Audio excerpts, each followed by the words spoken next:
Hey YouTube, Mark Kaufman here, and today I am going to be presenting you a knife that I never thought I would be showing on the channel, and that is this TacForce knife. Yeah, there's a little bit of explaining to do whenever you buy a TacForce. You probably just say, oh, I'm going to do some testing on it, or oh, I bought it for a cousin and he doesn't really care about knives, so this was a nice cheap gift. But for me personally, I bought this because I didn't want to fork up the cash to get a Cryo 2 or a Cryo from Kershaw. I've had a Cryo in the past, and I have to say, you know, it's a little bit of a smaller knife. I do love the design, but I didn't really want to fork up 25, 30 bucks for that knife. And I felt like this would do the job just fine and fit that niche itch for a titanium nitride coated knife. So this knife costs me $9.50. This is also the same style knife that Rough Rider has. I will try to locate the same model that Rough Rider has for this, but it is essentially the same knife, except it says Rough Rider right there.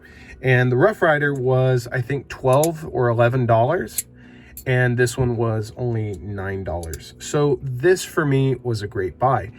Let's list what this knife actually gives you. So this knife gives you a thumb stud for deploying the knife, a flipper tab for deploying the knife, a pocket clip that is tipped down, but that doesn't really bother me, a titanium nitride coated finish on the blade, on the pocket clip, and on the stainless steel frame, which is also a stainless steel frame lock. You also have a spring assisted knife, which I actually really do prefer spring assisted if I can get it and if it's reliable. It also offers a stainless steel washer on the left side where the spring resides, and then a nylon washer on the other side, which I could probably switch out very, very easily. You have a stop pin, which is pretty robust to be fair, and I also have a lanyard hole in the back end if you wanted to take that pocket clip off and carry it in your back pocket. You have a 440A steel blade, and it doesn't say anything about that on this knife here, but I'm going to assume wherever this was being manufactured that they're probably using the same blade, and the one for the Rough Rider is listed as 440A. So this must be the same steel. Then you also have standoffs in the back, which makes this knife a very easy knife to clean. I mean, the positives are all here. It's just TacForce, you know, it's going to be that knife that people are like, oh, that's such a gimmicky mall knife or something. I've yet to find these in the mall anymore, but those cheap mall knives are out there. But this knife has been impressing me so far. You also get some nice thumb jimping up here. The blade is really nice because then you can put your thumb up here for some really heavy duty work if you need to do that. You also have some jimping back here. I don't think this is going to be a full 4-finger knife, especially for me, but it's a full 3-finger knife. So that being said, let's get this thing compared to a few knives that a few other people may have in their collection. So we'll start with a 111mm Spartan. Excuse me, my allergies are horrible lately. And then we'll put it next to the Sencut Cetus, or Citus, I think it's called. And let me see if I've got another knife to compare it with. And I don't. So that is your comparison in size. It's a small knife, don't get me wrong, but I think it's a very capable knife.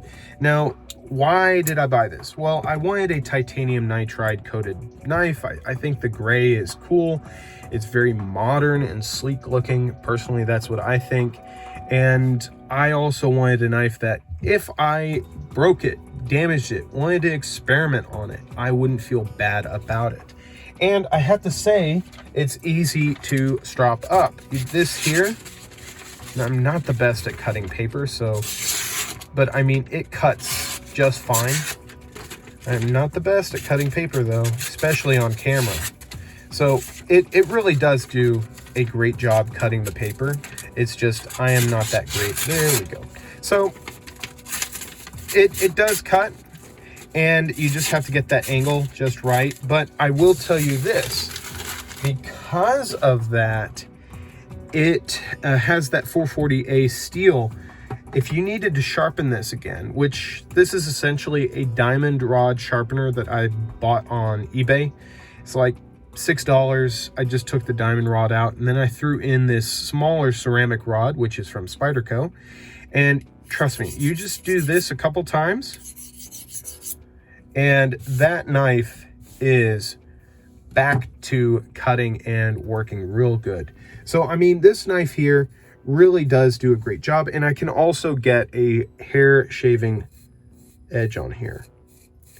I don't know if you're seeing that, but it is taking off hair and skin. It's a rough edge, but it's taken off the hair. So it's definitely something that's going to be very easy to manage, very easy to use and maintain. And I think it's got a lot of great attributes. It's just TacForce, you know. For me personally, would I recommend you buying it? I mean, if you're willing to throw away $10, sure. But I mean, for me, I bought this just because I thought I was pretty impressed with it. I mean, it's lined up real good. It's got a frame lock. It's got decent pocket clip. I mean, the frame is good. I mean, there's really nothing to complain about this knife. It does what it's supposed to do. It cuts, it's robust, and it's relatively affordable. So if you guys think this is a good knife to buy, let me know in the comments. But I think this is a knock out of the park. Now, for the pivot, this is the only place where I think there might be an issue, but it's not a hex bit, okay, or a T8 or a T6 bit. It may be a hex bit, I'm not sure, but you have a double-sided screw here, and I have yet to try and loosen that up or tighten it up. But given how cheap this knife is, I would probably throw it out, throw out the idea of it being disassembled, just given how cheap it is. I think these screws are going to be just like butter. So that's the only downside. But honestly, if you break it, I would just throw it away. I wouldn't even try to fix it. I'd just buy myself another one at this price. So if you guys like this knife and like this review of the TacForce T-848, let me know in the comments. And sure, it's $9, but sometimes that's all you got. And this knife, I think, does a great job. There are a few reviews of it on YouTube, but I really feel like they're reviews by non-knife people, hence the TacForce.